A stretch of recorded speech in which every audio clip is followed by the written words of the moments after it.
Bonjour, bienvenue dans cette méditation de la parole de Dieu de ce mardi, le 16 janvier. Nous allons méditer ensemble cette belle parole de Jésus. Le sabbat a été fait pour l'homme et non pas l'homme pour le sabbat. Écoutons cet évangile du jour. Le ciel et la terre éclataient de joie, le divin enfant est né. Alléluia, Alléluia, gloire à toi dans les cieux, Alléluia.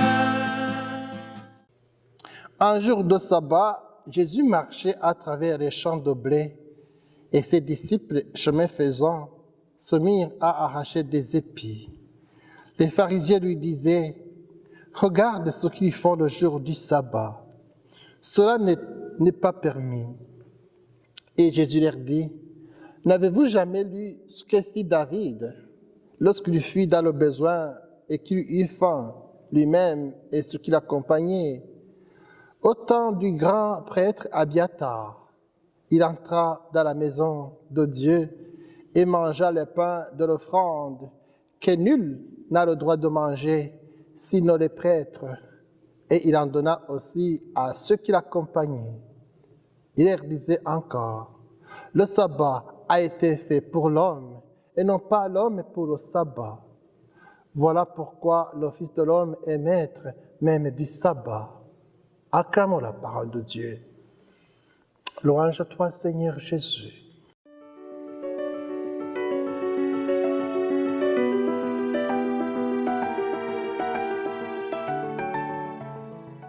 Le Fils de l'homme est maître du sabbat.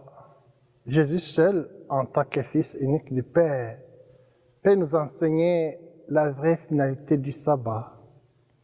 Le sabbat a été fait pour l'homme et non pas l'homme pour le sabbat, insiste Jésus dans cet évangile.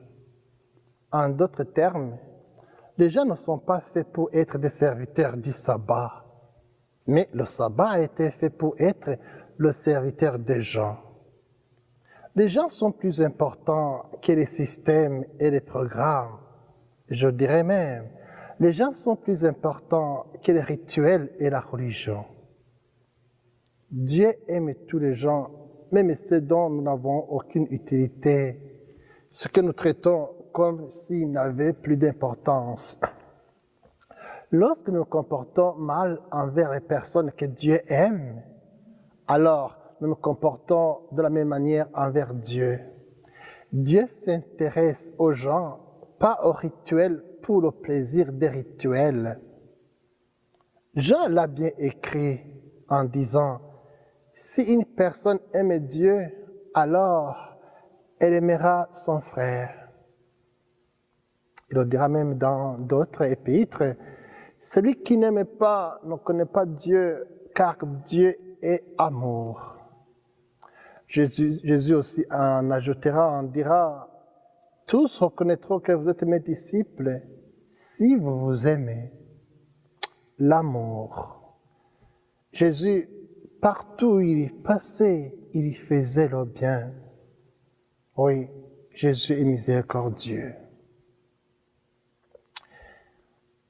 Il paraît être facile de penser qu'aimer Dieu et aimer son prochain sont deux choses différentes. Mais non, ils ne le sont pas. Notre amour pour Dieu s'exprime précisément dans la façon dont nous traitons les autres. Pour Jésus, la sauvegarde de la vie humaine prime sur les prescriptions rituelles.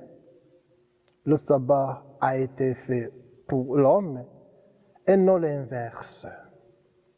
C'est pourquoi même Jésus, il guérit les malades le jour du sabbat.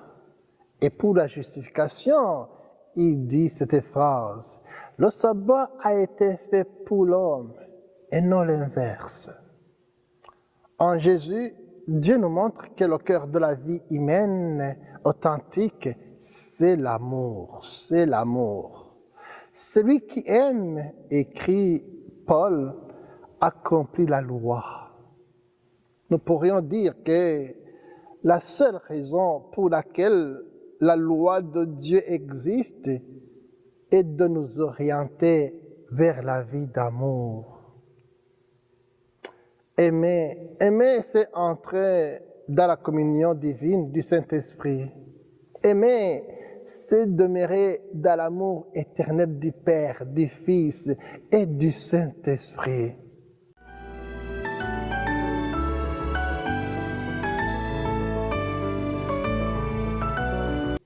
Prions. Seigneur, augmente en nous l'amour pour que nous puissions nous aimer les uns les autres comme toi-même tu nous as aimés. Amen. Que Dieu Tout-Puissant vous bénisse, le Père, le Fils et le Saint-Esprit. Amen.